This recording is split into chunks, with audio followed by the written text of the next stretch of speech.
স্নেহের ছাত্রছাত্রীরা, দ্বাদশ শ্রেণীর হ্যালো অ্যালকেন চ্যাপ্টারে আজকের আলোচনা SN1 বিক্রিয়া। SN1 বিক্রিয়ার হার কিসের উপর নির্ভর করে, SN1 বিক্রিয়ার ক্রিয়া কৌশল, SN1 বিক্রিয়ার কয়েকটা উদাহরণ এবং কি কি প্রভাবক, কি কি বিষয়ের উপর SN1 এবং SN2 বিক্রিয়ার প্রভাবকারী বিষয় হতে পারে, সেগুলো নিয়ে একটু দীর্ঘ আলোচনা হবে। এই ভিডিওটা একটু লং হবে, তো তোমাদের আমি রিকোয়েস্ট করব খুব মনোযোগ সহকারে এটা দেখবে, কারণ বহু অ্যালিফ্যাটিক যৌগ এই প্রতিস্থাপন বিক্রিয়ার মাধ্যমেই রাসায়নিক বিক্রিয়া সম্পন্ন করে। কাজেই এই মেকানিজম যদি বুঝে নাও তোমরা, তাহলে কিন্তু তোমাদের পরবর্তী ওই যে কেমিক্যাল রিয়াকশানসগুলো, যেগুলো অর্গ্যানিক কেমিক্যাল রিয়াকশানস সাবস্টিটিউশনাল মানে প্রতিস্থাপন জনিত, সেগুলো কিন্তু তোমাদের বুঝতে খুব সুবিধা হবে। তাহলে চলো আমরা শুরু করি। SN1 বিক্রিয়া, নিউক্লিওফিলিক সাবস্টিটিউশন ইউনিমলিকুলার রিয়াকশন। তো এই ধরনের বিক্রিয়া দেখো মূলত দুটি ধাপে ঘটে। প্রথম ধাপে কি হয়, ধরো RX একটা সাবস্ট্রেট, RX এইটা একটা আমার সাবস্ট্রেট। আচ্ছা, এখন এই RX কি হয় না, কোনো একটা এখানে লেখাটা হ্যাঁ RX একটু ভালো করে লিখি, RX এটা আমার একটা হ্যালো অ্যালকেন বা অ্যালকিল হ্যালাইড। প্রথম স্টেপে কি করলো দেখো, লিভিং গ্রুপের সঙ্গে উইক বন্ডিং এর জন্য কি করলো, R+X- তৈরি করলো। এখন এটা তখনই সম্ভব যদি R+ কি হয়, স্টেবিলিটি অর্জন করে, অর্থাৎ কার্বনিয়াম আয়ন যখন সুস্থিতিশীল হবে তখনই কিন্তু এই প্রথম ধাপে এই স্থিতিশীল কার্বোক্যাটায়ন অর্থাৎ একটা ইন্টারমিডিয়েট তৈরি হবে। এইটা হচ্ছে বিক্রিয়ার এক্ষেত্রে RDS বা রেট ডিটারমিনিং স্টেপ। যেহেতু একটি মলিকুল ইনভলভ, সেই জন্য এটা হচ্ছে ইউনিমলিকুলার। তাহলে অবভিয়াসলি এই Rটা 3 ডিগ্রি অথবা 2 ডিগ্রি হতে হবে, অথবা রেজোনেন্সের দ্বারা স্থিতিশীল কোনো কার্বোক্যাটায়ন হতে হবে, তবেই না এই R+ কি করবে, স্টেবিলিটি থাকার কারণে সেটা তৈরি হবে, ফরওয়ার্ড রিয়াকশান তৈরি হবে। নেক্সট স্টেপে কি হবে না, একটা নিউক্লিওফাইল R+ এর দিক থেকে যে কোনো দিক থেকে অ্যাটাক করতে পারে, তার মানে R-NU অথবা NU-R। এখন R যদি কাইরাল হয় তাহলে এখানে রিটেনশন অফ কনফিগারেশনও হতে পারে, আর ইনভার্সন অফ কনফিগারেশনও হতে পারে, রিটেনশন ইনভার্সন। অর্থাৎ Rটা আমি যদি বলি কিরাল R হয়, অ্যালকিল গ্রুপটা যদি কাইরাল গ্রুপ হয়, তাহলে সেক্ষেত্রে স্যার আর যদি অ্যালকিল হয়, আরকে আমরা মানে অ্যালকিল গ্রুপকে আমরা দুটো ডেজিগনেশন করি, R অথবা S। তাহলে এটা হতে পারে R কম্পাউন্ড অথবা S কম্পাউন্ড যদি কাইরাল হয়। তাহলে এই যে দ্বিতীয় স্টেপটা খুব কি হয়, ফাস্ট হয়। দ্বিতীয় স্টেপটা নিউক্লিওফাইলটা দ্রুত কার্বোক্যাটায়নের সঙ্গে যুক্ত হয় এবং একটা সমযোজী বন্ধনে আবদ্ধ হয়ে একটা যৌগ তৈরি করে। তো এক্ষেত্রে এটাও কিন্তু প্রতিস্থাপন বিক্রিয়া, কিন্তু ইউনিমলিকুলার। তাহলে দেখতেই পাচ্ছি যে RDS-এ শুধুমাত্র RX ইনভলভ, সাবস্ট্রেট। তার মানে এই বিক্রিয়ার হার রেট সমান হবে কি, সাবস্ট্রেটের কনসেন্ট্রেশনের উপর নির্ভর করবে, অর্থাৎ বিক্রিয়ক পদার্থের। ক্লিয়ার? এই বিক্রিয়ায় প্রথম ধাপ অর্থাৎ এই RDS, এটা হচ্ছে কি এন্ডোথার্মিক। আর SN2 কি ছিল, এক্সোথার্মিক। এন্ডোথার্মিক মানে হিট অ্যাবজর্পশন হবে, মানে হিটটা প্রডিউস করবে না। ক্লিয়ার না? এখন আমরা অ্যানিমেশনের মাধ্যমে একটু বুঝে নেব SN1 রিয়াকশন। আমরা আলোচনা করলাম যে SN1 মূলত 3 ডিগ্রি কার্বন যুক্ত কোনো হ্যালো অ্যালকেনের জন্য প্রযোজ্য, এবং 3 ডিগ্রি হ্যালো অ্যালকেনকে আমরা টার্সিয়ারি বলবো। এক্ষেত্রে দেখো এই টার্সিয়ারি হ্যালো অ্যালকেনে যে অ্যালকিল গ্রুপটা আছে, সেই অ্যালকিল গ্রুপটা আসলে কি হচ্ছে, সেই অ্যালকিল গ্রুপটা আসলে তার সঙ্গে যে হ্যালোজেন সেটা নিউক্লিওফাইলের সঙ্গে একটা এক্সচেঞ্জ হচ্ছে। তো দেখো এখানে আমরা পরিষ্কার দেখতে পাচ্ছি যে CH3Cl ছিল, CH3CCl, সে কী করলো, Clটাকে রিলিজ করলো এবং OH মাইনাসটাকে ইন্ট্রোডিউস করলো। এটাই তো প্রতিস্থাপন বিক্রিয়া। তার এই প্রতিস্থাপন বিক্রিয়ার প্রথম যে RDS সেটা হচ্ছে ফরমেশন অফ কার্বোক্যাটায়ন। অর্থাৎ প্রথম সে কী করে না, একটা কার্বোক্যাটায়ন তৈরি করে। তো এই কার্বোক্যাটায়ন কিন্তু তৈরি করার জন্যে পোলার সলভেন্টেরও একটা গুরুত্ব আছে। অর্থাৎ যে মাধ্যমে বিক্রিয়াটা হচ্ছে সেটা পোলার হলে এই হ্যালো অ্যালকেন থেকে সহজে একটা কার্বোনিয়াম আয়ন তৈরি হয় এবং Cl মানে হ্যালাইড গ্রুপটা বেরিয়ে যায়। তাহলে এই যে সুস্থিতিশীল একটা কার্বোনিয়াম আয়ন তৈরি হলো, এটা কিন্তু অবশ্যই sp2 কার্বন। এখানে অ্যাঙ্গেলটা কিন্তু 190.5 হলেও এখানে sp2 কার্বন হওয়ার জন্য অ্যাঙ্গেলটা কিন্তু 120। Is it clear?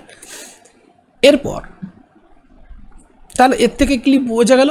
এর থেকে বোঝা গেল যে এই যৌগটা আসলে 3 ডিগ্রি কার্বনিয়াম আয়ন সে কী করলো, প্রথম তার স্টেপ হচ্ছে একটা sp2 কার্বন তৈরি করা কার্বনিয়াম আয়ন, সেটা হচ্ছে ইন্টারমিডিয়েট। এরপর দেখো পরের স্টেপে কী হবে। পরের স্টেপে দেখো কার্বনিয়াম আয়ন আসলে নিউক্লিওফাইলের দ্বারা অ্যাট্যাক্ট হবে।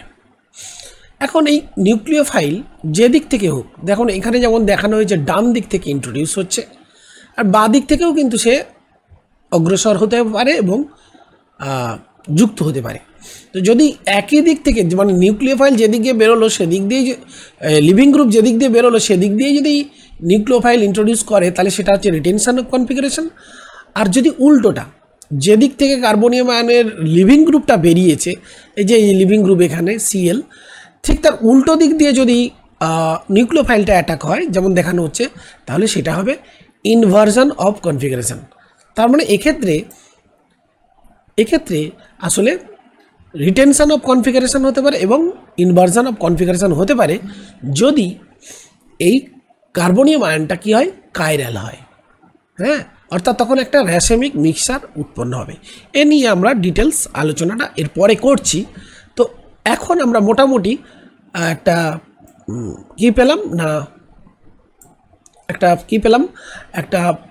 মোটামুটি চিত্র একটা পেলাম। SN1 রিয়াকশানের যে ক্রিয়া কৌশল তার একটা চিত্র আমরা পেলাম। এখন আমরা একটা যে এনার্জি ডায়াগ্রামটা বুঝে নেব, শক্তি চিত্র যেটাকে বলে SN1 বিক্রিয়ার। দেখো যদি ফ্রি এনার্জি ভার্সেস যদি বিক্রিয়ার অগ্রগতি, অর্থাৎ বিক্রিয়ার যদি স্থানাঙ্ক আমরা পর্যালোচনা করি, অর্থাৎ যত বিক্রিয়া শুরু থেকে ধীরে ধীরে অগ্রসর হবে, সেক্ষেত্রে দেখো বিক্রিয়ক পদার্থের এইটা যদি আমরা এনার্জি লেভেল বলি, অ্যাভারেজ এনার্জি লেভেল, তাহলে দেখো দুটো স্টেপে যেহেতু রিয়াকশান হচ্ছে, প্রথম স্টেপে এই যে অন্তর্বর্তী যৌগ তৈরি হচ্ছে, তো তার জন্য যে অ্যাক্টিভেশন এনার্জি সেটাকে আমরা বললাম অ্যাক্টিভেশন 1। এবং এক্ষেত্রে ট্রানজিশন স্টেট দেখানো হচ্ছে, দেখো বন্ডটা জাস্ট ব্রেক করছে, অর্থাৎ পার্সিয়াল একটা বন্ড দেখানো হয়েছে, বন্ডটা ব্রেকিং শুরু হয়েছে, এটা TS। তো এই TS স্টেটে যেতে গেলে সাবস্ট্রেট থেকে যে ন্যূনতম শক্তি লাগে সেটাই হচ্ছে অ্যাক্টিভেশন 1। এখন অন্তর্বর্তীকালীন যৌগ তৈরি হওয়ার পর এটা দ্রুত কী করে, বিক্রিয়ায়ত পদার্থের রূপান্তরিত হয়। ওকে, এই পার্টটা কিন্তু এই যে অন্তর্বর্তীকালীন যৌগ তৈরি হচ্ছে, দেখো এখান থেকে এর এনার্জি দেখো অনেক বেশি আর এর এনার্জি দেখো অনেক কম। কার এনার্জি অনেক কম? বিক্রিয়ায়ত পদার্থের। কাজে এই পার্টটা অবশ্যই কী হবে, এক্সোথার্মিক। তাহলে দ্বিতীয় ধাপের সক্রিয়করণ শক্তি দেখো অনেকটাই কম, যেহেতু অন্তর্বর্তী যে যৌগ তার এনার্জি লেভেলটা বিক্রিয়ক পদার্থের এনার্জি লেভেল থেকে অনেক উপরে, তাহলে সামান্য শক্তি পেলেই চলে আসছে। এই জন্য এই পার্টটা হয়ে যাচ্ছে ফাস্ট আর এইটা হয়ে যাচ্ছে স্লো। কারণ দেখো অনেক বেশি অ্যাভারেজ এনার্জির থেকে অনেক বেশি শক্তি তাকে কী করতে হচ্ছে, অর্জন করতে হচ্ছে, অনেক বেশি। এই যে এখানে দেখানো হচ্ছে, দেখো এতটা শক্তি, অবভিয়াসলি এটা স্লো হয়। তো এই ফার্স্ট স্টেপ স্লো, এই জন্যে এই ফার্স্ট স্টেপটাকে RDS বলা হচ্ছে। আর এই RDSে যেহেতু কী হচ্ছে, এই স্পিসিসটা একাই ইনভলভ, CH3C হোল 3 CBr বা এরকম 3 ডিগ্রি কোনো কার্বনিয়াম আয়ন, সেই জন্য এটাকে বলা হচ্ছে SN1 ইউনিমলিকুলার রিয়াকশন। ক্লিয়ার না? তো এখান থেকে আমরা আলোচনায় এইটুকু বুঝলাম যে এটা একটা 2 স্টেপ রিয়াকশন। তো এই জন্য এখানে দুটো হিল আমরা দেখতে পাচ্ছি। আর বিক্রিয়াটা অ্যাকচুয়ালি এক্ষেত্রে সেকেন্ড স্টেপটা হচ্ছে এক্সোথার্মিক। এখন আমরা আলোচনা করব SN1 এবং SN2 বিক্রিয়ার ওপর যে প্রভাবকারী বিষয়। তো প্রথমেই দেখো SN2 বিক্রিয়ার একটা মেকানিজম আমরা যে ভালোভাবে বুঝে নিয়েছিলাম, SN1ও বুঝলাম জাস্ট। তো সেক্ষেত্রে দেখো আমরা দেখলাম যে নিউক্লিওফাইল যেহেতু একই অক্ষ বরাবর ঠিক লিভিং গ্রুপের বিপরীত দিকে অগ্রসর হয় SN2 বিক্রিয়ার ক্ষেত্রে, সেক্ষেত্রে দেখো এই কার্বনের সঙ্গে যুক্ত যে গ্রুপগুলো আছে না, এই যে গ্রুপগুলো, এই গ্রুপগুলো যত আকারে ছোট হবে তত কী হবে, নিউক্লিওফাইলের সঙ্গে স্টেরিক হিন্ডেন্সটা মিনিমাম হবে। ফলে বিক্রিয়ার যে অ্যাডভান্সমেন্ট অর্থাৎ বিক্রিয়ার যে হার যথেষ্ট বেশি হবে।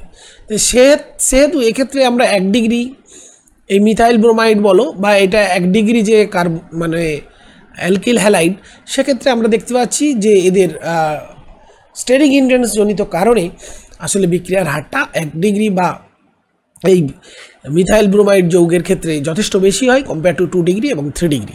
তাহলে এই NU মাইনাস এক্ষেত্রে এই যে ক্রস দেখানো হচ্ছে এন মানে হচ্ছে এদের বড় বড় গ্রুপ, দেখো এই গ্রুপগুলোর জন্যে কোন নিউক্লিওফাইল যখন অ্যাডভান্সড হবে না, মানে এদিকে অগ্রসর হবে না, এই নিউক্লিওফাইলের সঙ্গে কী হবে, অ্যাকচুয়ালি এর সঙ্গে একটা কী হবে, স্টেরিক রিপালসান, এইরকম আমরা দেখাই স্টেরিক রিপালসান তৈরি হবে। স্টেরিক রিপালসান বোঝানোর জন্য এরকম একটা আমরা চিহ্ন দিয়ে থাকি, স্টেরিক রিপালসান হবে এই যে এইরকম।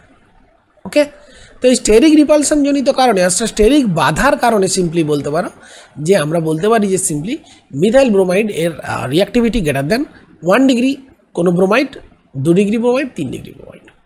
ঠিক উল্টোটা হবে কিন্তু SN1 বিক্রিয়ার ক্ষেত্রে। কেন না, দেখো সেক্ষেত্রে কিন্তু SN2 নয়, আমরা SN1 কথা বলছি। SN1 এর বিক্রিয়ার ক্ষেত্রে দেখো ফার্স্ট স্টেপ কী হবে, স্যার ফার্স্ট স্টেপে আমরা জানি যে এই যে এখান থেকে কি হবে, অ্যাকচুয়ালি ফার্স্ট স্টেপে ব্রোমিনটা রিলিজ করবে। তাহলে কি তৈরি হবে না স্যার, সেখানে তৈরি হবে একটা সুস্থিত কার্বনিয়াম আয়ন। এই যে RDS এটা ইউনিমলিকুলার, যে এক্ষেত্রে কিন্তু কোনো স্টেরিক হিন্ডেন্সের কোনো ব্যাপার নেই। কাজে নিউক্লিওফাইল কী করতে পারে, এদিক থেকে অ্যাটাক করতে পারে। কাজে 3 ডিগ্রির ক্ষেত্রে যেহেতু 3 ডিগ্রি কার্বনিয়াম আয়ন সবচেয়ে সুস্থিত কম্পেয়ার টু 2 ডিগ্রি, তাহলে 3 ডিগ্রি দেখো, এবার তুমি বলবে 3 ডিগ্রি কার্বনিয়াম আয়ন কেন বেশি সুস্থিত। এগুলো দেখো একাদশ শ্রেণীতে তো না তোমাদের ভালোভাবে নিউক্লিওফিলিক প্রতিস্থাপন বিক্রিয়া পড়ানো হয়েছিল, তাও তো এখানে এটা রিপিটেড হচ্ছে। তবু বলে রাখি, দেখো 3 ডিগ্রি কার্বনিয়াম আয়নের অ্যাকচুয়ালি স্থিতিশীলতার কারণ কিছু অন্য আর কিছু নয়, এটা সি এর মাথায় প্লাসটা লিখবো আমরা। এই দেখো এই কার্বনিয়াম আয়নটা এর হাইপার কনজুগেশনের দ্বারা স্থিতিশীলতা লাভ করে। CH3 গ্রুপে দেখো এখানে তিনখানা 3 3 9 মানে 9টা হাইড্রোজেন আছে, তার মানে এখানে 9 হাইপার কনজুগেশন স্ট্রাকচার বা নো বন্ড রেজোনেন্স হবে। আর এই যৌগটার ক্ষেত্রে কি হবে দেখো, CH3 আর এখানে H, তাহলে এখানে 3 3 6টা হাইপার কনজুগেশন।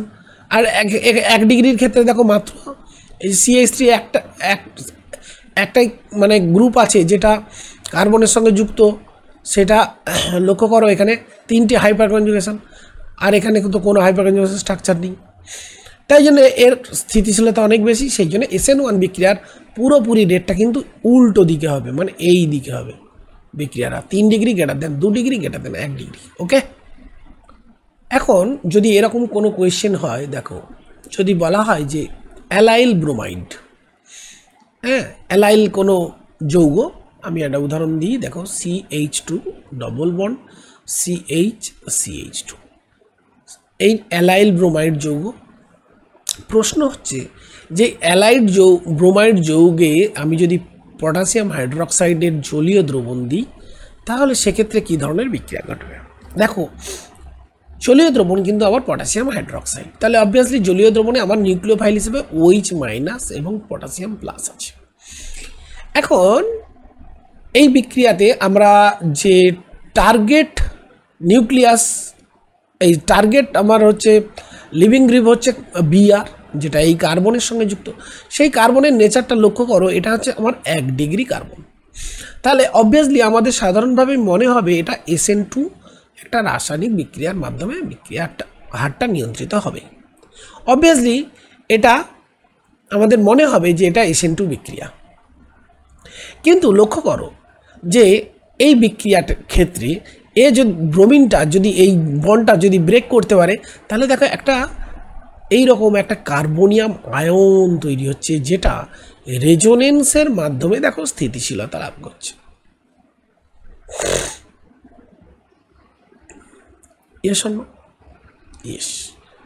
তার ফলে কি হলো, এই রেজোনেন্স স্থিতিশীলতা কি করে, একে SN1 বিক্রিয়ার দিকে পরিচালিত করে, অর্থাৎ তৈরি হবে CH2 double bond CH CH2OH। তাহলে এক্ষেত্রে আমরা বলতে পারি যে এরকম অ্যালাইলিক হ্যালাইডের ক্ষেত্রে আসলে নিউক্লিওফিলিক প্রতিস্থাপন বিক্রিয়া SN1 এবং SN2 উভয় প্রসিডিওরেই ঘটতে পারে। সেটা নির্ভর করছে যে মিডিয়ামে আসলে কি নিউক্লিওফাইল ইউজ করছি, বা কি তার পোলার মিডিয়াম আছে, মিডিয়ামটা পোলার না নন পোলার, অর্থাৎ মিডিয়াম বা দ্রাবকের প্রকৃতি অনুযায়ী এটা নির্ভর করে। সেক্ষেত্রে দেখো আর একটা উদাহরণ তোমরা বলতে পারো এরকমের যৌগ, ধরো বেঞ্জাইল গ্রুপ, দেখো বেঞ্জাইলিক CH2X, এর ক্ষেত্রেও একই রকম। এটা আমরা জানি এই কার্বনটা হচ্ছে আমার টার্গেট কার্বন, নিউক্লিয়াস তো এই কার্বন টার্গেট করে না, তো এটা একইভাবে একই নিয়মে SN1 হতে পারে, SN2 হতে পারে। তো অবভিয়াসলি স্টেরিক হিন্ড্রেন্সের কারণে এটা SN1টাকেই প্রেফার করে।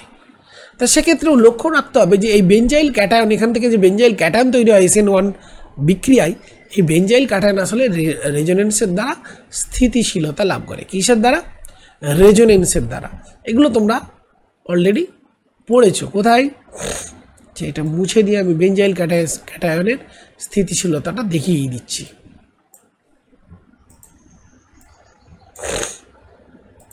দেখো বেঞ্জাইল ক্যাটায়নের স্থিতিশীলতা এইভাবে তোমরা দেখিয়ে দিতে পারো। এই যে বেঞ্জাইল ক্যাটায়নটা তৈরি হবে না, ফার্স্ট স্টেপে এটা তৈরি হবে। এবার কি হচ্ছে, রেজোনেন্সটা কিভাবে হচ্ছে দেখো, ডবল বন্ডটা এখানে,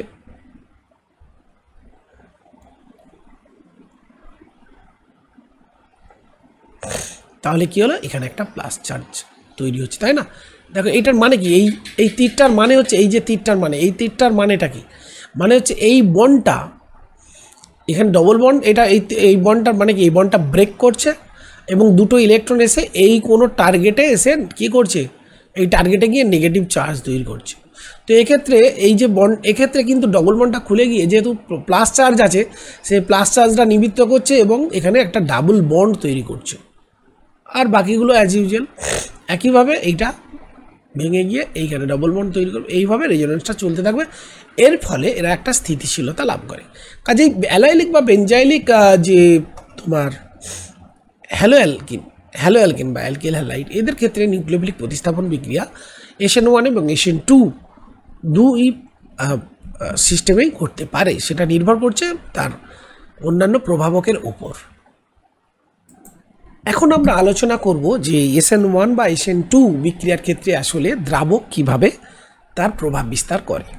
দেখো দ্রাবক বলতে গেলে দু ধরনের দ্রাবকের কথাই আমরা এখানে বলবো, একটা হচ্ছে পোলার প্রোটিক সলভেন্ট আর একটা পোলার অ্যাপ্রোটিক সলভেন্ট। দেখো পোলার প্রোটিক সলভেন্ট কারা না, যাদের মধ্যে কি আছে, প্রোটন আছে। প্রোটন মিন্স মানে H প্লাস গঠন করতে পারে যারা, যেমন ধরো জল, এই জলের অণু এর মধ্যে কি আছে দেখো OH বন্ড আছে, তাহলে জল কি করতে পারে সহজে দেখো OH মাইনাস এবং H প্লাসে ভেঙে যেতে পারে, তাই না? অর্থাৎ জলের সিম্পলি জলে যে এই আয়নাইজেশনটা অবশ্যই উইক, কিন্তু জলের আমরা তো জানি যে কোনো যৌগের সঙ্গে দেখো হাইড্রোজেন বন্ড গঠন করতে পারে সহজেই নিজের অণুগুলোর মধ্যে, যেমন H বন্ড আছে। তো এটাকে পোলার প্রোটিক বলা হচ্ছে, যেহেতু H এই প্রোটনের সাথে বন্ডটা তৈরি হচ্ছে, পোলার প্রোটিক সলভেন্ট। এখন এরা হওয়ার ফলে কি হয় দেখো, মনে করো কোনো একটা সাবস্ট্রেট RX, এখন মিডিয়ামে আমি যদি মনে করো KOH কোনো একটা নিউক্লিওফাইলের সোর্স দিলাম, সোর্স, তাহলে দেখো নিউক্লিওফাইলের সোর্স এখানে কি তৈরি করবে, K+ আর OH-। এখন K+কেও কিন্তু সলভেট করে ফেলবে জলের অণুগুলো, দেখো সলভেট করে ফেলছে K+কে। আবার মিডিয়ামে যদি R+ উৎপন্ন হয়, দেখো বন্ডটা ভেঙে R+কেও কিন্তু সলভেট করবে, আর X-কেও কিন্তু সলভেট করবে। কারণ আমরা জানি যে জলের অণুর কি হয়, একদিকটা ডাইপোল, তো কাজে একদিকটা যদি পজিটিভ হয় অন্য দিকটা নেগেটিভ, তাহলে জলের অণুর পজিটিভ এন্ডগুলো নেগেটিভ এই যে X- এর চারদিকে ঘিরে ফেলবে, তাহলে এটা একটা সলভেটেড অ্যানায়ন তৈরি হবে। ঠিক একইভাবে কোনো একটা হ্যালো অ্যালকেন তার R+ যদি সে তৈরি করে, যদি সে স্থিতিশীল R+ তৈরি করে, তাকেও কিন্তু সলভেটেড করে দিবে এই পোলার প্রোটিক সলভেন্ট, এবং এর ফলে একটা স্থিতিশীলতা লাভ করবে। তাহলে কি দাঁড়ালো না, RX প্রথমেই যদি সলভেটেড হয় অর্থাৎ স্থিতিশীলতা গেইন করে, তাহলে RX থেকে সহজেই কী হবে, R+ আর X- তৈরি হবে। আর এটাই তো SN1 বিক্রিয়ার প্রথম ধাপ। কাজে SN1 বিক্রিয়া এর প্রভাব বিস্তার করছে কিন্তু পোলার প্রোটিক সলভেন্ট, অর্থাৎ পোলার প্রোটিক সলভেন্ট ইনফ্লুয়েন্স করছে R+কে এবং একই সাথে X- মানে কি দিতে, স্টেবিলিটি দিতে, এবং এর ফলে এরা SN1 পথে কিন্তু অগ্রসর হয়। কারা না, যারা 3 ডিগ্রি বা 2 ডিগ্রি হ্যালো অ্যালকেন, তারা এই পোলার প্রোটিক সলভেন্টের উপস্থিতিতে নর্মালি SN1 পথেই অগ্রসর হয়। এবার আমরা আলোচনা করব যে যদি অ্যাপ্রোটিক সলভেন্ট হয় সেক্ষেত্রে কী হবে। দেখো অ্যাপ্রোটিক সলভেন্ট যদি হয়, এক্ষেত্রে অ্যাপ্রোটিক সলভেন্ট হলে সেখানে কিন্তু এই বন্ড কোনো গঠন করার জায়গা নেই, তাহলে সেক্ষেত্রে কী হবে বলো তো, সেক্ষেত্রে দেখো পোলার প্রোটিক সলভেন্টের জায়গায় যদি অ্যাপ্রোটিক সলভেন্ট হয়, ফর এক্সাম্পল একটা উদাহরণ নিয়ে নিই, ডাইমিথাইল সালফোক্সাইড। ডাইমিথাইল সালফোক্সাইডকে সংকেত কি না, ধরো এরকম একটা স্ট্রাকচার MES=OM। এটা একটা সিম্পল কি, এটা একটা মানে একটা পোলার যৌগ, Δ+ চরিত্র, Δ- চরিত্র। এরা কিন্তু এইরকম H বন্ধনের মতো যুক্ত হয়ে এরকম R+ X- স্থিতিশীলতা দান করতে পারে না। কাজে অ্যাপ্রোটিক সলভেন্ট যদি হয় সেক্ষেত্রে কিন্তু SN1 মানে মেকানিজম ফেভার হচ্ছে না, কারণ এর দিকে স্টেবিলিটি দিতে পারছে না। তো সেক্ষেত্রে আমরা আলোচনা করব, দেখো সেই এইরকম অ্যাপ্রোটিক সলভেন্টে আসলে কি ঘটতে পারে।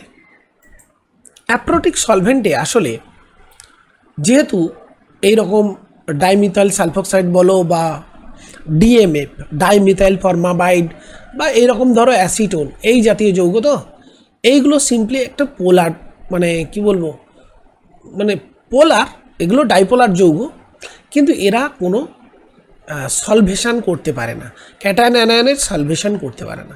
শুধুমাত্র ক্যাটায়নের সলভেশন কিছুটাভাবে করে, যদি মিডিয়ামে মনে করো আমি মনে করো NaOH দিয়েছি, তাহলে Na+OH- তৈরি হয়। দেখো এদের এই যে পোলার এন্ডের এই যে ওটা না, ওটা তো কি, ওটা তো নেগেটিভলি চার্জড হয়, সেটা সামান্য পজিটিভ চার্জড হয়, ওটা নেগেটিভ চার্জ। এবার এই দিকে দুটো গ্রুপ থাকার কারণে, এরকম দুটো থাকার কারণে এদিক দিয়ে অগ্রসর হয় না, অ্যাকচুয়ালি ও এর দিক থেকে অগ্রসর হয়, এবং ক্যাটায়নকেই শুধুমাত্র কি স্টেবিলিটি দান করে। তার মানে অ্যানায়নটা কী হয়ে গেল, ফ্রি অ্যানায়ন, এটা তো অ্যানায়ন Na+OH-, তাহলে এই অ্যানায়নটা হয়ে গেল মিডিয়ামে ফ্রি। তাহলে কোনো একটা alkyl, bromide, halide, what ever মিডিয়ামে Na+ সলভেটেড হয়ে থাকছে, কোথায় না পোলার অ্যাপ্রোটিক সলভেন্টে। পোলার কেন বলছি, যেহেতু পোলার আছে। অ্যাপ্রোটিক কেন, যেহেতু কোনো প্রোটন এখানে মানে H বন্ধন নেই, এই জন্য বলা হচ্ছে অ্যাপ্রোটিক। এবার OH- কী করবে, যেহেতু ফ্রি থাকছে, সে খুব কি বলবো, সক্রিয়তার সঙ্গে ব্যাকসাইড অ্যাটাকটা ঘটাবে এবং তৈরি হবে ROH+ Br-। তো এই জন্যে আমরা কি বলবো, এই জন্যে বলবো যে আসলে অ্যাপ্রোটিক সলভেন্টে এরকম SN2 রিয়াকশান ফেভারেবল হবে। কারণ SN2 রিয়াকশান কেন ফেভারেবল হলো? কারণ এক্ষেত্রে অ্যানায়নটা ফ্রি থাকছে, দ্রবণে ফ্রি টু মুভ। আচ্ছা, এরপর আমরা আলোচনা করব নিউক্লিওফাইলের গাঢ়ত্ব বা concentration of nucleophile and it's activity. দেখো, SN1 বিক্রিয়ার আমরা জানি যে ফার্স্ট স্টেপ কি হয় না, দেখো RX থেকে তৈরি হচ্ছে R+X-। এখন এই RDS বা রেট ডিটারমিনিং স্টেপে যেহেতু নিউক্লিওফাইল কি নয়, নিউক্লিওফাইল এর মধ্যে কোনো এর অ্যাক্টিভিটি নেই, নিউক্লিওফাইল অংশগ্রহণ করে না, স্বাভাবিকভাবেই নিউক্লিওফাইলের গাঢ়ত্ব বেশি করলে বা কম করলে তার জন্য কিন্তু SN1 রিয়াকশান প্রভাবিত হয় না। তাহলে রইল বাকি SN2। এবার SN2তে আমরা একটু আলোচনা করব। SN2তে কি হয়, RX এর সাথে প্রথম ধাপেই নিউক্লিওফাইল কি হয়, যুক্ত হয় এবং একটা কম্পাউন্ড তৈরি হয়, যেটা মানে ট্রানজিশন স্টেট তৈরি হয়, যেখানে X- ভাঙতে শুরু করে এবং নিউক্লিওফাইল সেখানে অ্যাড হতে শুরু করে, তাই তো? এখন প্রশ্ন হলো, কাজে এখানে নিউক্লিওফাইলের গাঢ়ত্ব একটা গুরুত্বপূর্ণ বিষয় বিক্রিয়া হারের জন্য। তো এখন নিউক্লিওফাইলের গাঢ়ত্ব কার ক্ষেত্রে বেশি হবে, কার ক্ষেত্রে কম হবে? দেখো, নর্মালি নিউক্লিওফাইলে যারা হয় তাদের বেসিসিটি মানে ক্ষারকীয়তা যাদের বেশি হবে, বেসিসিটি বা ক্ষারকীয়তা যাদের বেশি, তারাই নর্মালি ভালো নিউক্লিওফাইল। যেমন দেখো HO- আর OCH3, তো এদের মধ্যে দেখো অবভিয়াসলি CH3 গ্রুপের +I প্রভাবের জন্য ইলেকট্রন ডেনসিটি বাড়ায় H এর থেকে OA। HO এর উপর ইলেকট্রন ডেনসিটি বাড়াতে পারে না, কিন্তু CH3 বাড়ায়। কাজেই কী হয়, CH3 গ্রুপের উপস্থিতির জন্য O- অনেক ভালো ইলেকট্রন ডোনেট করে, কাজে এই যে গুড বেস এবং এ ভালো নিউক্লিওফাইল। কাজে আমি বলবো OH- এর থেকে ভালো নিউক্লিওফাইল কিন্তু OCH3-। আবার দেখো H2O ভার্সেস যদি আমি আলোচনা করি CH3OH, দেখো CH3OH এক্ষেত্রে এই গ্রুপটা থাকার জন্য এই কী করে, ইলেকট্রন ডেনসিটি বাড়ায়। তাহলে অবভিয়াসলি এর ইলেকট্রন ডোনেশন পাওয়ারটা অনেক বেশি, কাজে এটা good nucleophile compare to H2। কাজেই আমরা এখান থেকে বলতে পারি, একটা অর্ডার আমরা বলতে পারি, কি অর্ডার, যে কার বেশি হবে কার কম হবে। যেমন দেখো, এক্ষেত্রে খুব সিম্পলি আমরা বলতে পারি H2O এর বেসিসিটি যেহেতু কম CH3OH এর থেকে, এর নিউক্লিওফিলিসিটিও কম, অর্থাৎ এর নিউক্লিওফিলিক ক্ষমতাও কম। কাজে একইভাবে দেখো এর থেকে আবার CH3C-, আবার এর থেকে বেশি হবে HO-, এর থেকে বেশি হবে CH3O-। কারণ দেখো এদের সরাসরি ও এর মাথায় মাইনাস চার্জ আছে, তার মানে এদের ইলেকট্রন ঘনত্ব কিন্তু এদের ইলেকট্রন ঘনত্বের চেয়ে অনেকটাই বেশি।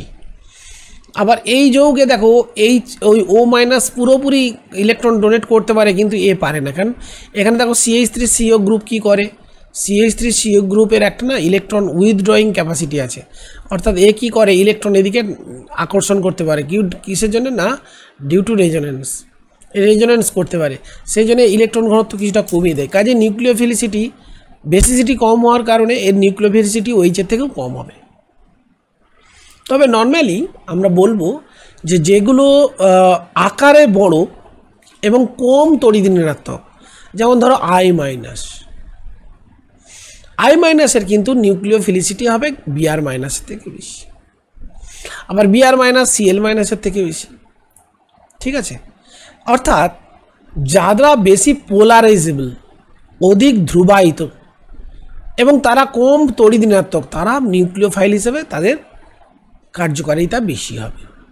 আবার দেখো CH3-, NH2-, OH-, এদের আমি যদি তুলনা করি, তাহলে সেক্ষেত্রে বলতে হবে কি, যে আক্রমণকারী কার্বনটা লক্ষ্য করি, এখানে আক্রমণকারী কার্বন, এখানে কার্বন আক্রমণকারী পরমাণু কার্বন, এখানে আক্রমণকারী পরমাণু হচ্ছে N, আক্রমণকারী পরমাণু O।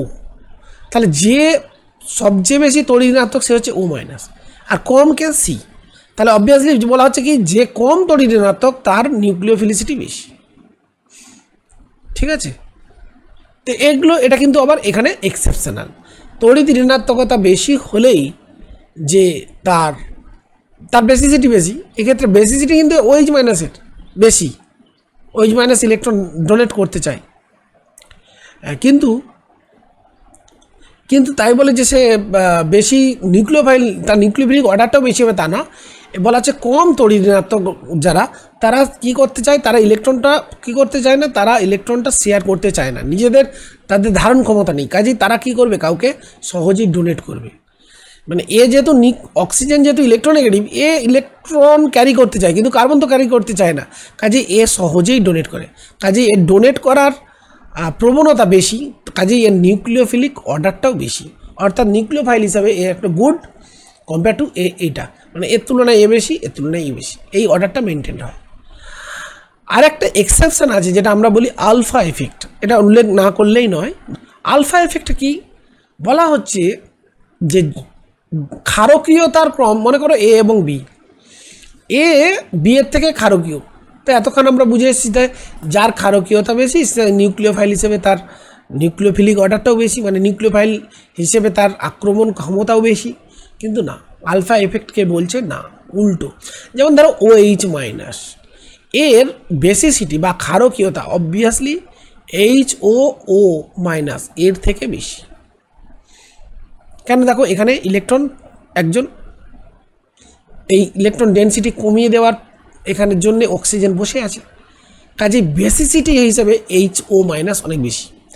কিন্তু বলা হচ্ছে যে নিউক্লিও, এখানে যেহেতু এর আবার কি আছে, লোন পেয়ার্স আছে না, হ্যাঁ এরও লোন পেয়ার্স অফ ইলেকট্রনস আছে, এর জন্য এ বলছে good nucleophile compare to OH minus. এইটা হচ্ছে এখানে এক্সেপশন। তাহলে এখানে কি বুঝলাম, যে HOO মাইনাস এটা পারঅক্সাইড অ্যানায়ন বলি, কাজে পারঅক্সাইড অ্যানায়নের আমরা নিউক্লিওফিলিক অর্ডারটা হবে গ্রেটার দেন, কী হবে, বেশি হবে, অর্থাৎ আমরা বলবো OH এর নিউক্লিওফিলিক অর্ডার বেশি কার থেকে, OH এর থেকে।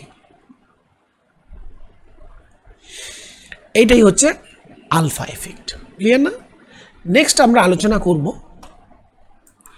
তো এই নিউক্লিওফিলিক অর্ডার অর্থাৎ কে কতটা ভালো শক্তিশালী নিউক্লিওফাইল, অর্থাৎ কার নিউক্লিওফাইল হিসেবে ক্ষমতা বেশি, সেটা পর্যালোচনা করার জন্য বেশ কতগুলো আমরা নিয়ম মনে রাখব। প্রথম নিয়ম হচ্ছে, দেখো ওই যে একটি বেস তার যে কনজুগেট অ্যাসিড সেটার থেকে নিউক্লিওফাইল হিসেবে তার ক্ষমতা বেশি হবে। অর্থাৎ একটি ক্ষারক তার কনজুগেট অ্যাসিড বা অনুবন্ধী অ্যাসিড অপেক্ষা শক্তিশালী নিউক্লিওফাইল। কেন বলছে, প্রশম অণুর আক্রমণকারী পরমাণু অপেক্ষা ঋণাত্মক চার্জ বিশিষ্ট কোনো পরমাণুর আক্রমণ বা ইলেকট্রন দান করার প্রবণতা বা ঘনত্বও বেশি হয়। একটা উদাহরণ দিয়ে বোঝা যাক, ধরো একটা আমি বললাম OH মাইনাস, OH মাইনাস, দেখো এই O মাইনাসের ইলেকট্রন ডোনেটিং করা নিউক্লিওফাইল হিসেবে গ্রেটার দেন কি, OH2 জল। তো এখান থেকে আমরা বলতে পারি, দেখো এর কনজুগেট অ্যাসিড কি, H2O, এর কনজুগেট অ্যাসিড কি, H3O। সরি, ভুল বললাম, এইটাকে একটু কারেকশন করতে হবে। অবভিয়াসলি OH মাইনাসের কনজুগেট অ্যাসিড হচ্ছে আমার H2O। এখানে নিয়মে বলা হচ্ছে যে এই যে বেস তার কনজুগেট অ্যাসিড হচ্ছে H2O অপেক্ষা তার নিউক্লিওফাইল হিসেবে ক্ষমতা বেশি। কারণ কি না, দেখো O মাইনাস অবভিয়াসলি এর ইলেকট্রন ঘনত্বটা বেশি কার থেকে, OH2 এর থেকে। এইটাই হচ্ছে নিয়ম। ঠিক একই নিয়মে দেখো H2S, এটা আর কি, এটা একটা সমতুল্য যৌগ, এরও কি আছে, নিউক্লিওফিলিক অর্ডার আছে, কিন্তু এর থেকে যে বেস তৈরি হয় আমরা জানি HS মাইনাস। এটা তো যদি অ্যাসিড হয় তার বেস হয় এইটা, কাজে এই বেসটা নিউক্লিওফিলিক অর্ডার হবে এর থেকে বেশি, অর্থাৎ HS মাইনাস এটা একটা বেস, সেই বেসের কনজুগেট অ্যাসিড হচ্ছে H2S, তার তুলনায় অবশ্যই কী হবে, তার নিউক্লিওফিলিক অর্ডারটা বা নিউক্লিওফাইল হিসেবে ক্ষমতাটা বেশি হবে। ঠিক একইভাবে NH3 ভার্সেস NH2, দেখো NH2 মাইনাস, তাহলে তার কনজুগেট অ্যাসিড H+ যোগ করে আমরা পাই NH3, তাহলে NH2 এর নিউক্লিওফিলিসিটি গ্রেটার দেন NH3। 2 নম্বর পয়েন্ট আমরা মনে রাখবো যে কে ভালো নিউক্লিওফাইল আর কে না, সেই প্রসঙ্গে কি সেটা না, দেখো পর্যায় সারণীতে আমরা যদি ডান দিক যাই, কার্বন, তার পাশে নাইট্রোজেন, তার পাশে অক্সিজেন, তার পাশে ফ্লোরিন, এর ফলে কি হয়, আকারটাও কি হয়, ধীরে ধীরে দেখো কমতে থাকে। এখন আমরা জানি যে যত আকারে ছোট হয় তার পোলারাইজেবিলিটিও কম হয়, তার মানে কার্বনের পোলারাইজেবিলিটি অনেক বেশি। সুতরাং কার্বন সমৃদ্ধ যে কোনো যদি বেস হয়, ধরো CH3 মাইনাস, আবার NH2 মাইনাস, আবার অক্সিজেন OH মাইনাস, এরা যে বেস, অবভিয়াসলি যেহেতু এর আকারটা বড়, এর পোলারাইজেবিলিটি বেশি, তাই নিউক্লিওফিলিসিটি বেশি। ঠিক একইভাবে আমি বলবো PCH3 এর পোলারাইজেবিলিটি বেশি কার থেকে, SCH3 কাজে এ PCH3 অবশ্যই তার নিউক্লিওফিলিসিটি বা নিউক্লিওফাইল হিসেবে ক্ষমতা, অবভিয়াসলি নিউক্লিওফাইলের হিসেবে শক্তি বেশি। আবার একটা পয়েন্ট দেখো, আমরা পর্যায় সারণীতে পড়েছিলাম ঠিক একই নিয়মে, ফ্লুরিনের তুলনায় ক্লোরিনের আকার বড়, ব্রোমিনের আরও বড়, আর আয়োডিনের ওপর থেকে নিচের দিকে গেলে আকার বাড়ে।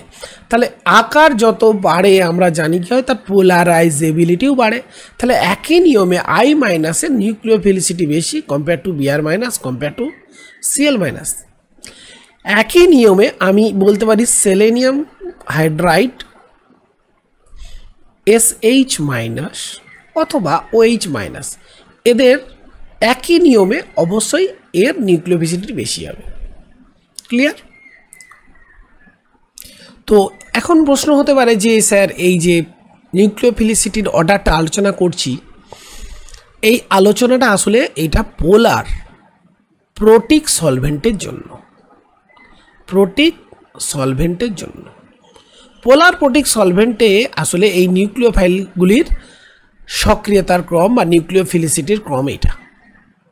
তোমাদের এক্ষুনি আলোচনা করলাম একটু আগেই যে SN1 বিক্রিয়ার ক্ষেত্রে কি কোনো নিউক্লিওফাইলের গাঢ়ত্বের কোনো প্রভাব নেই।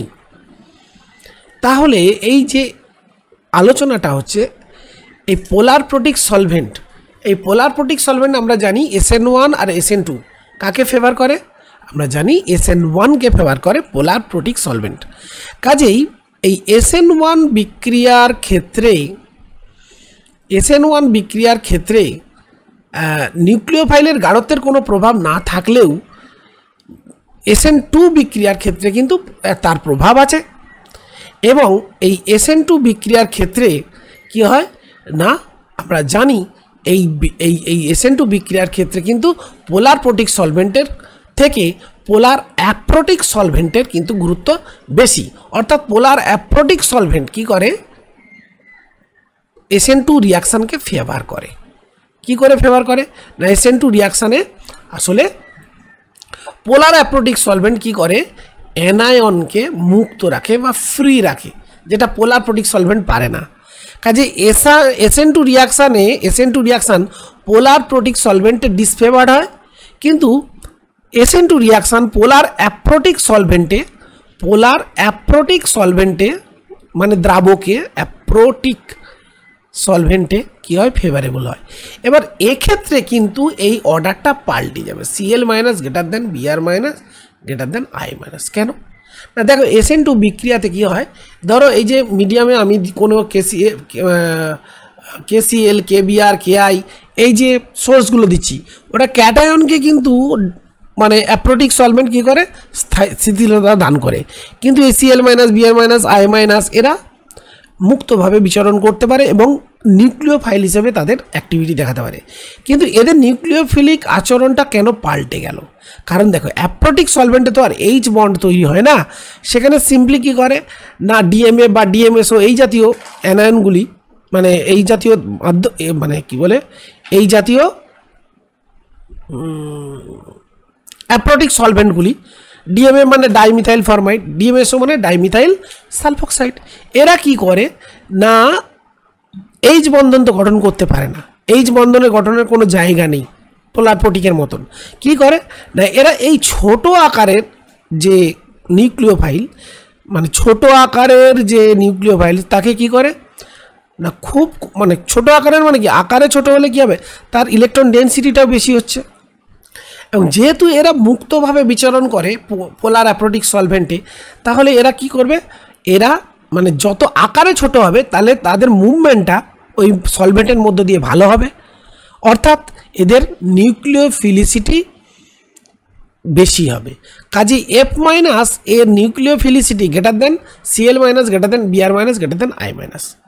অর্থাৎ এই অস্থিতিশীল অ্যানায়নগুলি যার ইলেকট্রন ডেনসিটি সবচেয়ে বেশি, মানে আকারে ছোট, সেই পরমাণুটি যেটা সবচেয়ে বেশি অস্থিতিশীল সে হবে অধিক সক্রিয়। কাজে নিউক্লিওফাইল হিসেবে তার হবে সক্রিয়তা সবচেয়ে বেশি। তাই হ্যালাইডগুলির ক্ষেত্রে আমরা একটু মনে রাখব যে পোলার প্রোটিক সলভেন্টে যদিও এই অর্ডারটা মেনটেন হয় গ্রেটার দেন F মাইনাস, কিন্তু অ্যাপ্রোটিক সলভেন্টে যেটা SN2 রিয়াকশানকে ফেভার করে, সেক্ষেত্রে আমাদের অর্ডারটা কিন্তু পাল্টে যায়, এটা একটু মনে রাখবো। আচ্ছা, আমরা প্রায় এই আজকের লেসনের প্রায় শেষের দিকে উপস্থিত। তো এখন যেটা আলোচনা করব নিউক্লিওফিলিসিটির উপর স্টেরিক এফেক্ট। ধরো কোনো একটা সাবস্ট্রেট RX, তো সেক্ষেত্রে কোনো একটা নিউক্লিওফাইল ব্যাকসাইড যদি অ্যাটাক করে, SN2 রিয়াকশানের ক্ষেত্রে যেহেতু নিউক্লিওফাইলের প্রভাবটা বেশি সেই আলোচনাই করছি, তাহলে তৈরি হবে তো আমার RNU প্লাস X মাইনাস। তো এক্ষেত্রে দেখো NUর যদি সাইজটা বড় হয় তাহলে কি হবে, আকার যদি বড় হয়, এই যে কার্বনিয়াম এই যে হ্যালো অ্যালকেনের কার্বনে অ্যাটাকটা হবে না, তাহলে এর সঙ্গে একটা স্টেরিক হিন্ড্রেন্স হবে বা স্টেরিক বাধা। আর আকার যত ছোট হবে নিউক্লিওফাইল, তার বাধাটা কম হবে। তাই নিউক্লিওফাইল হিসেবে তার শক্তিটা তখনই বেশি হবে, মানে শক্তিশালী নিউক্লিওফাইল তাকেই বলবো যার আকার ছোট হবে। যেমন উদাহরণ দিই, CH3O-, এটার অবশ্যই নিউক্লিওফাইল হিসেবে শক্তিটা বেশি কম্পেয়ার টু CH3CO-, একটা তুলনা করতে হবে তো, CH3CO-। হ্যাঁ, CH3O- এটা অবশ্যই শক্তিশালী কম্পেয়ার টু CH3C-। কেন দেখো, এইটার ক্ষেত্রে দেখো স্ট্রাকচারটা তোমরা যদি আঁকো কত বড় স্ট্রাকচার হবে দেখো। তো এই আকার বড় হওয়ার কারণে এ যখন অ্যাপ্রোচ করবে কার দিকে, কোনো একটা হ্যালো অ্যালকেনের দিকে, তার সঙ্গে কী হবে, একটা স্টেরিক হিন্ড্রেন্স তৈরি হবে, স্টেরিক বাধা। সে কারণে আমরা বলবো এটা একটা good nucleophile for SN2 reaction compare to this. তো আজকে আমরা মোটামুটি প্রায় শেষের দিকে চলে এসেছি। নিউক্লিওফিলিসিটি বা নিউক্লিওফাইলের ক্ষমতা এগুলো নিয়ে ডিটেলস আলোচনা করলাম। তো ফাইনালি আমরা এই আলোচনাটা করেই আজকে লেসন শেষ করছি। লিভিং গ্রুপের প্রকৃতি দেখো, SN1 এবং SN2 দুটো বিক্রিয়ার ক্ষেত্রেই কিন্তু দেখো এই লিভিং গ্রুপটা কিন্তু একটা ভাইটাল ফ্যাক্টর। কারণ লিভ যদি না করে, এই বন্ডটা যদি ব্রেক না হয়, যেমন SN1 বিক্রিয়া ফেভার হয় না, তেমনি SN2 বিক্রিয়ার ক্ষেত্রেও দেখো নিউক্লিওফাইল আসবে, কিন্তু এ যদি ব্রেক না করে, মানে এটা যদি ভেঙে না পালায়, তাহলে SN2 ফেভার হয় না। তো এখানে মনে রাখতে হবে যে নিউক্লিওফিলিসিটি অর্ডার যা হবে তার লিভিং গ্রুপের প্রকৃতি তার উল্টো হবে। অর্থাৎ কোনো একটা গ্রুপ ধরে নাও NH2 আর CH3O-, আমরা যদি বলি যে নিউক্লিওফাইল হিসেবে কার শক্তি বেশি, তো আমরা এই আলোচনা করেছি যে NH2- এর নিউক্লিওফাইল হিসেবে শক্তিটা বেশি।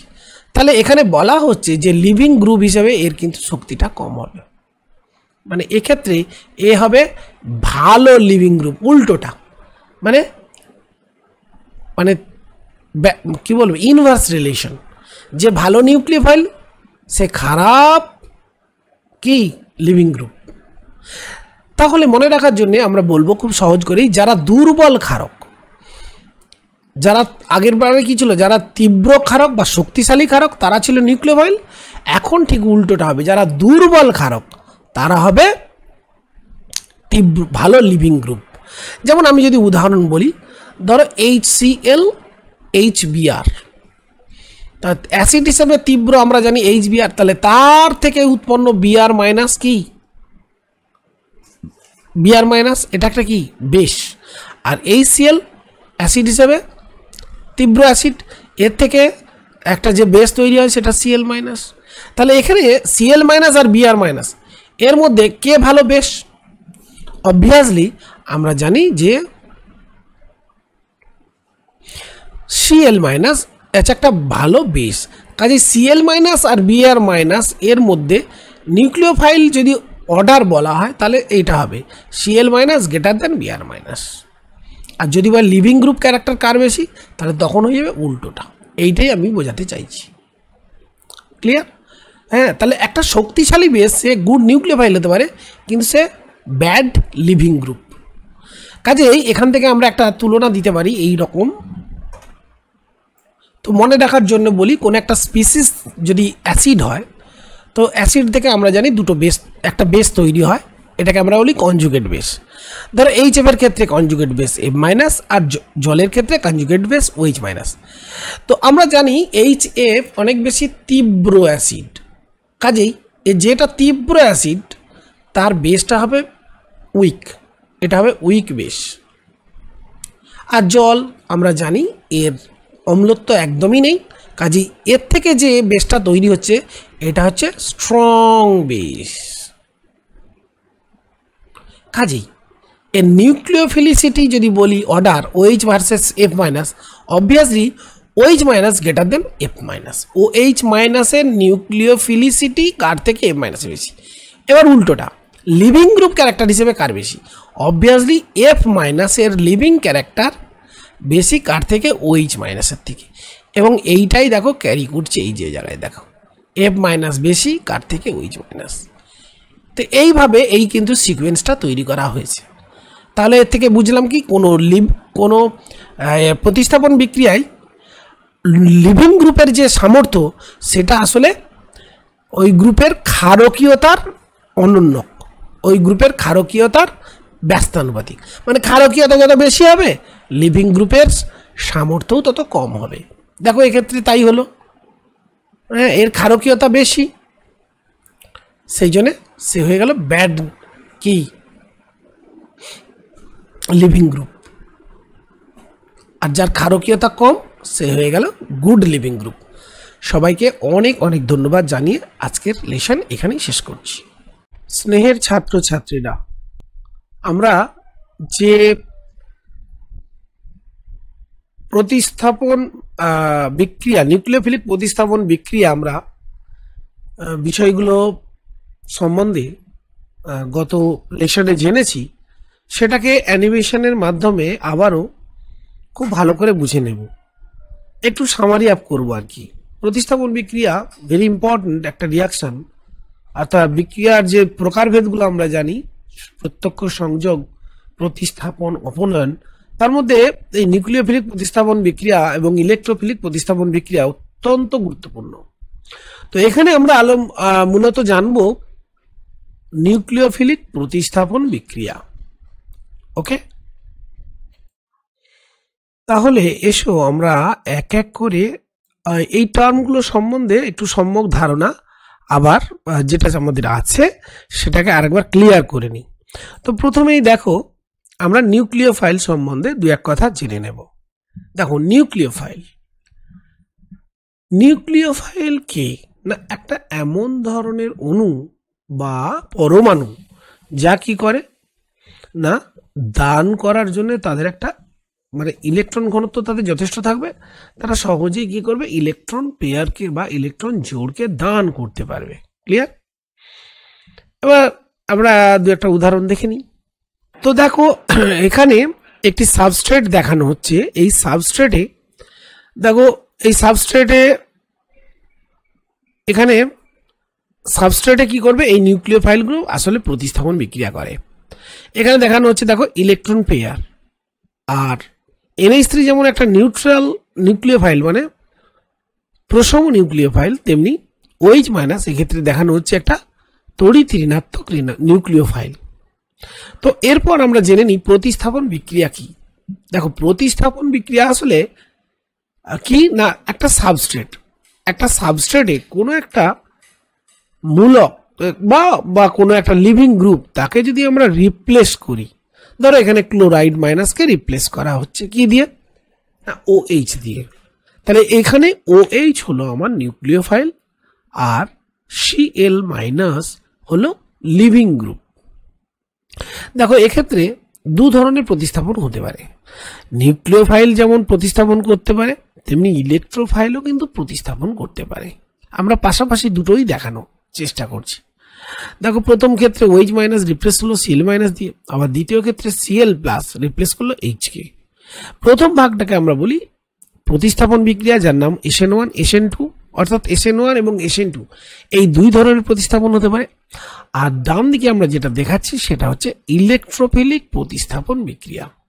ঠিক আছে, কিন্তু আমাদের আলোচনা এখানে সীমাবদ্ধ হবে SN1 এবং SN2 বিক্রিয়ার জন্য।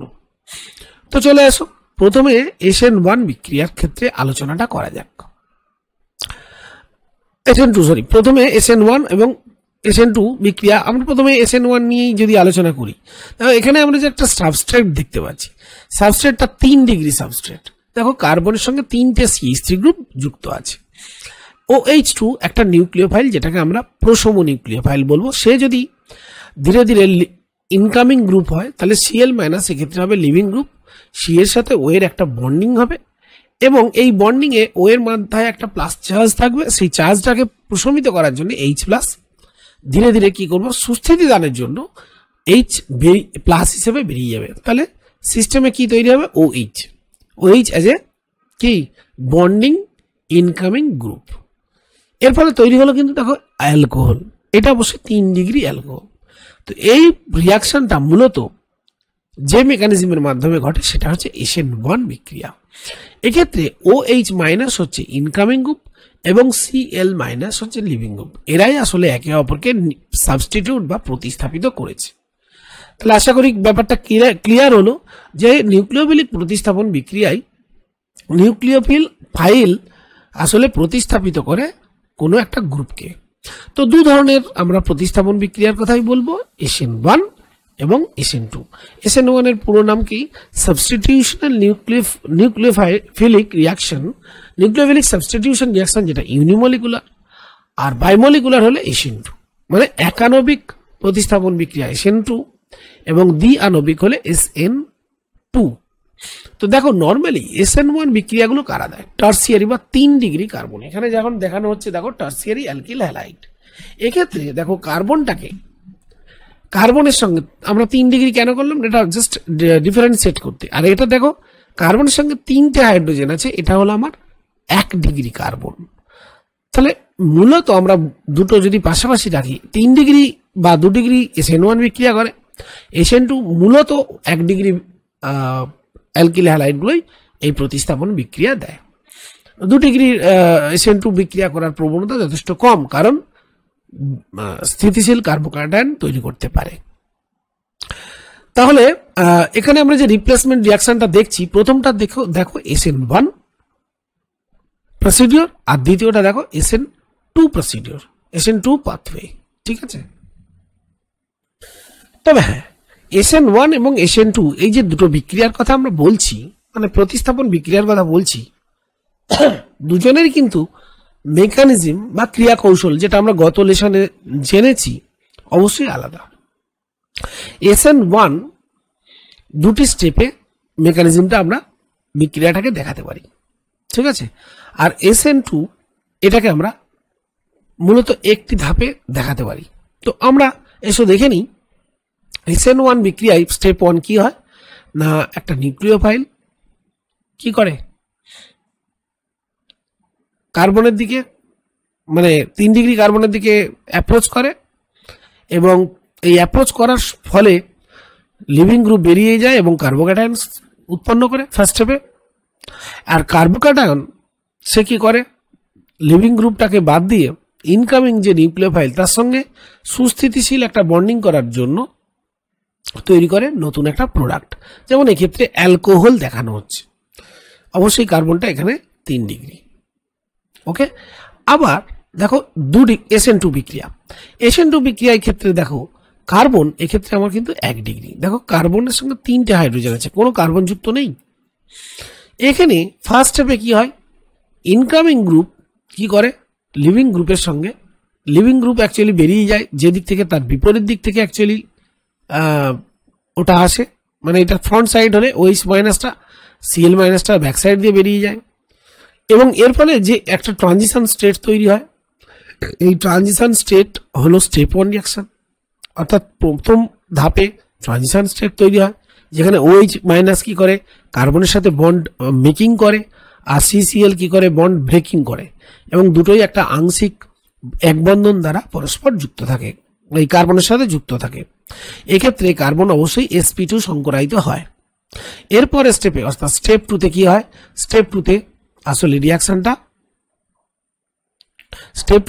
রিয়াকশনটা কি হয় না, OH এর সাথে বন্ডটা ফর্ম হয়ে গেল নিউক্লিওফাইলের সাথে, আর Cl মাইনাস কি হয়, বেরিয়ে যায় স্টেপ 2তে। এই হলো SN2 বিক্রিয়ার মেকানিজম। ক্লিয়ার? তো আশা করি তোমরা খানিকটা হলেও SN1 এবং SN2 বিষয়গুলো বুঝতে পেরেছ। এই হলো আমার সামারি আজকে।